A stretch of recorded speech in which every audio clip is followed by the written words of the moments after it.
E aí, pessoal, bora encarar de frente aquele fantasma que assombra muita gente na faculdade? A tal da metodologia científica. Opa, sempre um desafio bom, né? Pois é, hoje a gente vai tentar desmistificar uma parte crucial, a formulação da hipótese de pesquisa.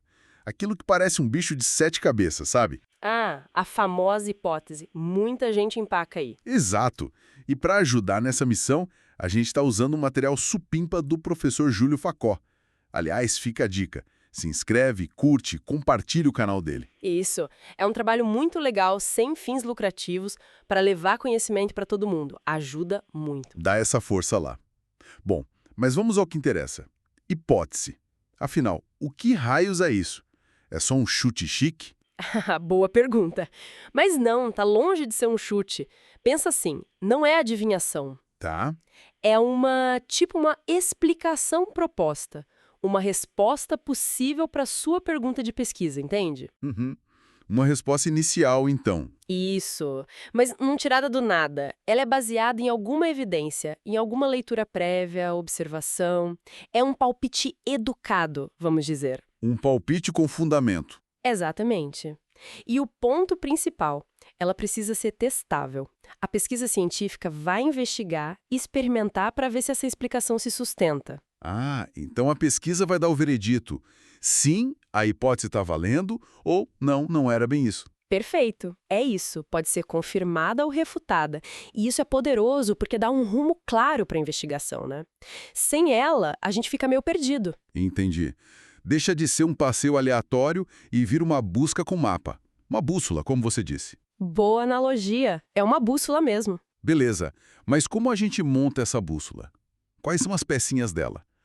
Ouvi falar das tais variáveis. Ah, sim. As variáveis são essenciais. São os ingredientes da hipótese. Basicamente, a gente trabalha com duas principais. Manda ver, quais são? Primeiro, tem a variável independente. Pensa nela como a suposta causa. É aquilo que a gente manipula, ou compara, ou simplesmente acredita que vai influenciar alguma coisa. Tipo, o fator que a gente acha que vai fazer a diferença. Exato. É a variável que a gente meio que controla ou observa para ver o efeito dela. Às vezes a gente pode realmente mexer nela em experimentos, por exemplo. Certo, essa é a independente, a causadora. E a outra, qual é? A outra é a variável dependente.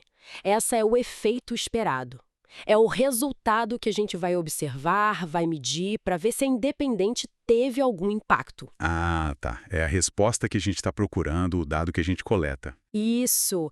E o crucial aqui, ela precisa ser algo mensurável.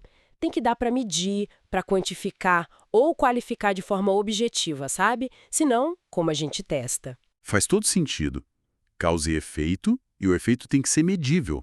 Mas, assim, na prática, exemplos ajudam pra caramba, né? Com certeza. Exemplos clareiam tudo. O Prof. Facone tem os ótimos. Olha esse aqui. Passar mais de 5 horas por dia atrás de uma tela de computador ou TV leva a mais consultas médicas. Até imagino o computador com termômetro. É, esse é clássico e bem direto. Nesse caso, qual seria a independente? As horas na frente da tela. A causa. Perfeito. As horas na tela são a variável independente. E a dependente? O efeito seria a frequência de ir ao médico, né? As consultas. Exatamente. A frequência de consultas médicas. Viu como encaixa? Causa e efeito mensurável. Saquei. Clareou bastante. E tem aquele outro das companhias aéreas, que também é bem interessante. A pergunta por trás seria algo como, sei lá, empresa low cost atrasa mais? Isso. E a partir dessa pergunta, a gente formula a hipótese.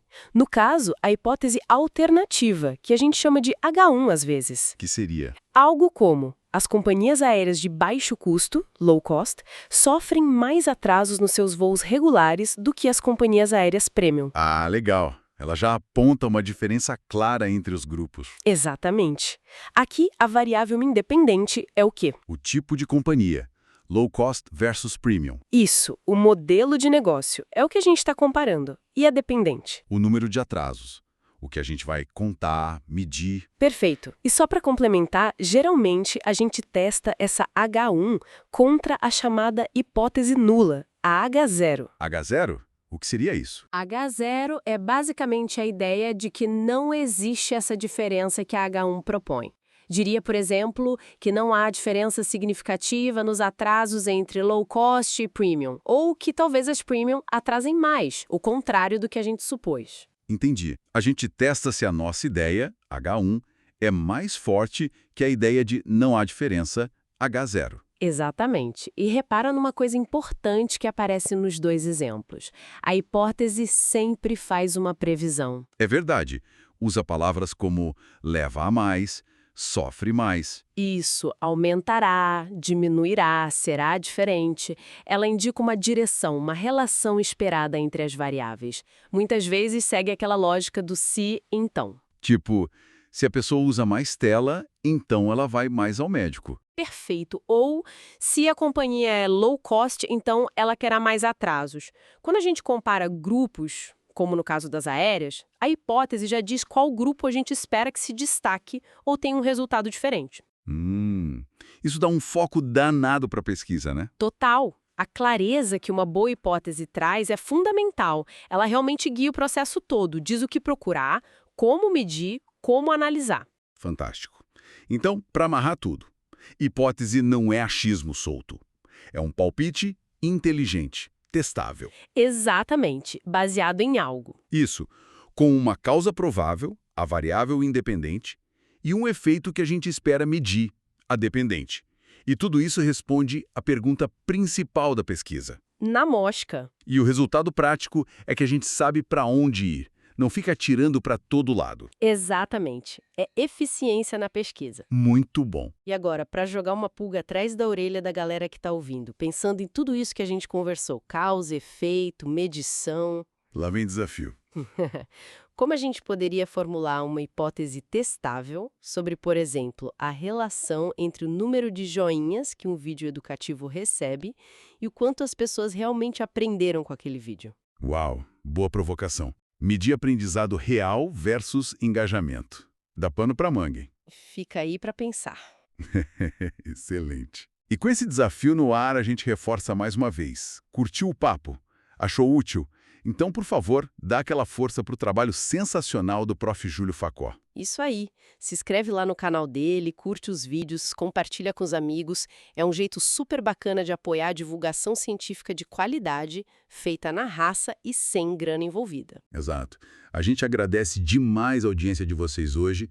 Esperamos ter ajudado a clarear um pouco esse caminho da hipótese. Com certeza. E boa sorte nas pesquisas de vocês. Valeu, pessoal. Bons estudos e até a próxima.